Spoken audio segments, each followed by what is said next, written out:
नमस्कार, मी रुग्णमित्र राजेंद्र डगे।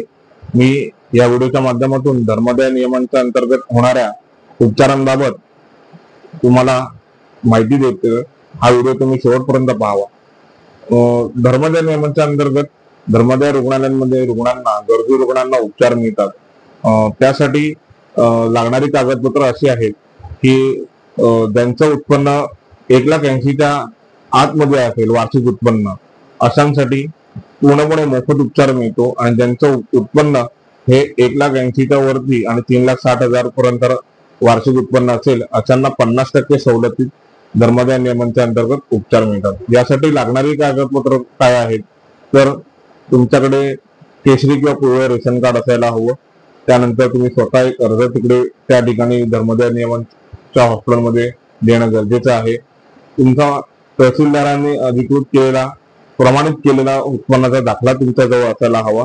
तो जर नसेल तर तुम्ही त्या ठिकाणी जर अर्ज केला रुग्णालयाला की आम्हाला अमुक अशी मोहलत द्या की जेणेकरून आम्ही तहसीलदाराचा उत्पन्नाचा दाखला आणू शकू, तर ते त्यांना देणं बंधनकारक आहे।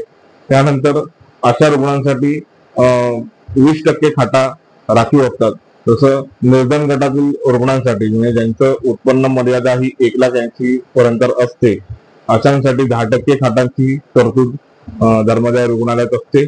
आणि ज्यांचं उत्पन्न हे 1,80,000च्या वर आणि 3,60,000 पर्यंत असतं अशांसाठी 10% खाटांचं रिझर्वेशन म्हणजे आरक्षण धर्मदाय रुग्णालयात असतं। या ठिकाणी जर एखाद्या रुग्णास जर धर्मदाय रुग्णालयांनी जर उपचार करण्यास नकार दिला तर त्याची तक्रार तुम्ही धर्मदाय आयुक्तांकडे त्या समितींकडे तुम्ही करू शकता।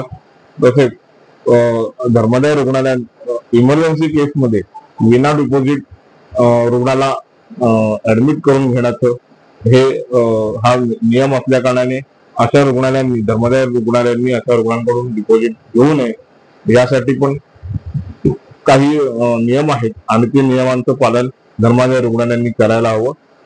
तर धन्यवाद, तुम्ही हा माझा व्हिडिओ तुम्ही पाहिलात। अशाच व्हिडिओसाठी तुम्ही रुग्णमित्र पेज लाईक, फॉलो, शेअर जरूर करा। धन्यवाद।